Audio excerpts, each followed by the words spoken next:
তো বলতেছি ভাই এই কেমন কথা? হ্যাঁ, ওই কেমন আপনি একটু ব্যাখ্যা করে বলেন তো। তিনি বললেন একটা মুফরাদ আর একটা মুরাক্কাব। এটা একটা আরবি শব্দ, আরবি বাক্য, আরবি ওয়ার্ড। মুফরাদ আর মুরাক্কাব যারা কওমি মাদ্রাসায় পড়ে বা মাদ্রাসায় পড়েছে তারা বুঝে মুফরাদ আর মুরাক্কাব কাকে বলে। আমি সংক্ষিপ্ত আপনারা একটু মুরাক্কাব আর মুফরাদ বুঝাই।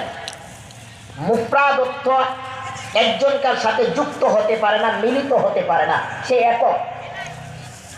আর মুরাক্কাব শব্দটা একটার সাথে একটা মিলিত হতে পারে, সংযোগ হতে পারে, যুক্ত হতে পারে, এটাকে বলে মুরাক্কাব। তো তিনি বললেন এটা তো কাগজের কোরআন, মুফরাদ এক জায়গায় হেঁটে যেতে পারে না, কাগজের টুর এক জায়গায় রেখে দিলে এক জায়গায় থাকে।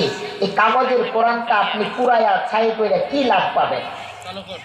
আমাদের এই ভারতবর্ষে তো আল্লাহ তাআলা মুরাক্কাব কোরআন বানায়, যে মুরাক্কাব কোরআন এক জায়গায় থেকে আরেক জায়গায় হেঁটে যেতে পারে, একজনকার সাথে একজন মিলিত হতে পারে, একজনকার সাথে একজন যুক্ত হতে পারে, এরকম মুরাক্কাব কোরআন তো ভারতবর্ষে অগণিত আল্লাহ কোরআন বানায়।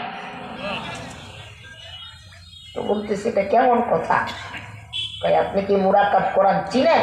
কই না। কই চিনতে যদি চান বা পরিচয় চান তাহলে আপনাকে আমি হেল্প করব। ঠিক আছে, চলে। ভারতবর্ষে তখন একখানাই হেফজখানা, সেই হেফজখানায় নিয়ে গেলেন। নিয়ে যাওয়ার পরে হাফিজ সাহেব ডাকে, হাফিজ সাহেব হুজুর ভিতর থেকে একটা মুরাক্কাব কোরআন পাঠান। একটা 7-8 বছরের বাচ্চা আসছে।